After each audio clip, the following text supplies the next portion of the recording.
Hi, welcome. Bit of a change of scene today. We're here in our house and I thought that it would be interesting to show you the works of art that Ben and I have on our walls. When I'm working, I quite often talk to you about things that inspire me and ideas that I have. And some of those are very dependent on the artworks that we have hanging in the house. So, surprise, surprise, they're mostly prints.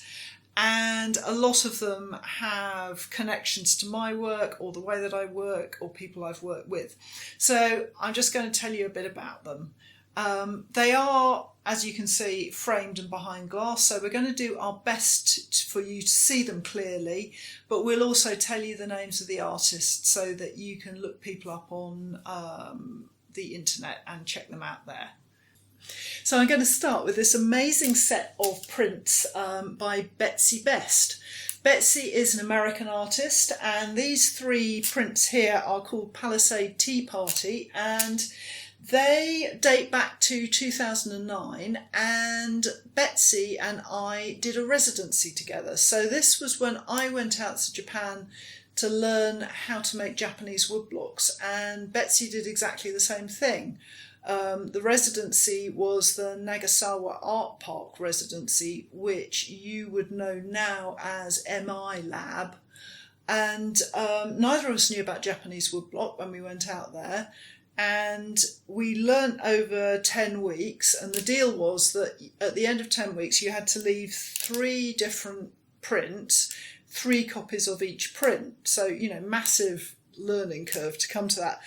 And I have these hanging in the sitting room, and even today, having lived with them for years, I'm still astonished by Betsy's skill level to go from knowing nothing to producing this set is just amazing. Now, her background is in lino cut, and she deals a lot with family relationships, mother-daughter relationships, sister relationships, things like that. And I really love how there's kind of a fair bit of her lino cut coming into this, in that she works a lot with pattern. And sometimes she's collaged with sweet papers and wrappers and lino cuts and things, making art. And there's sort of beauty about this sort of pattern that harks back to traditional Japanese woodblock prints. And she's also really lovely bokashi shadings here. Her printing with the sumi ink is just amazing. The more I learn about Japanese woodblock prints, the more I am impressed by this particular set of 3 prints. So that's Betsy's Palisade Tea Party, and I hope you enjoy it as much as I do. The next print that I want to talk about also dates back to my first printmaking residency in Japan, learning the Japanese woodblock process. And this is a print by Masahiro Takade, who was one of the masters who were invited in to teach us during the residency. And we started off, there were 6 of us, and we were all jet lagged and a bit tired. And it was also really hot. There was a bit of a heat wave on.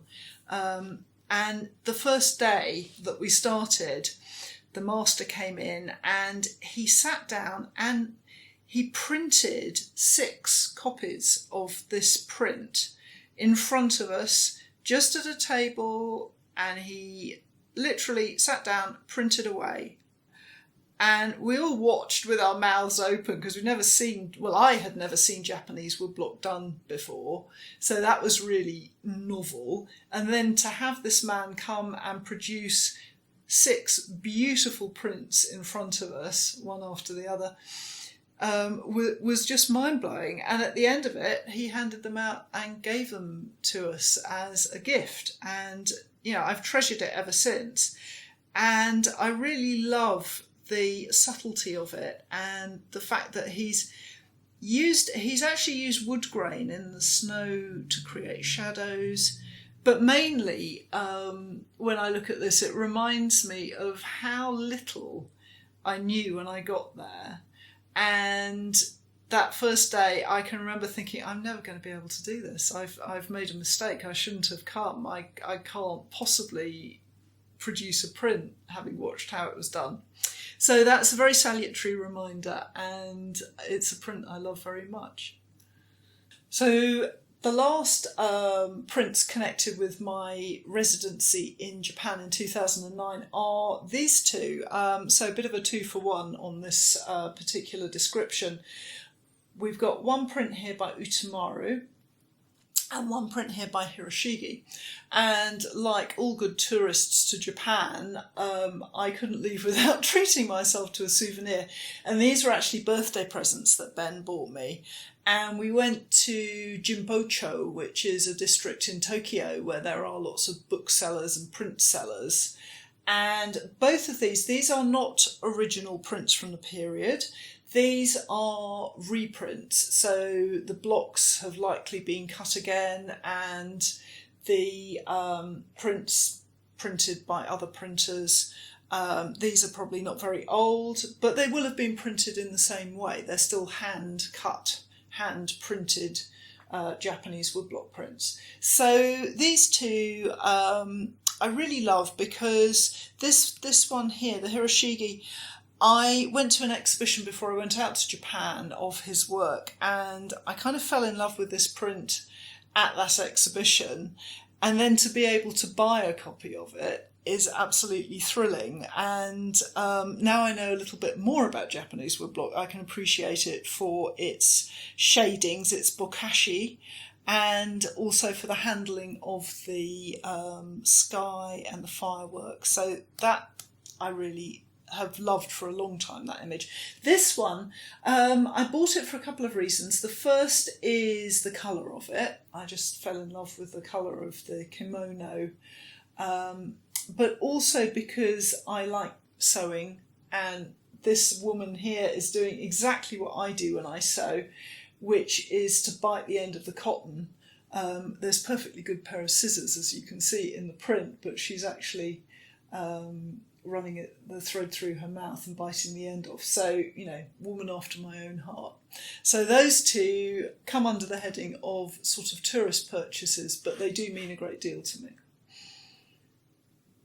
So that's just a taster of some of the prints, all on the sort of theme of my first residency to Japan.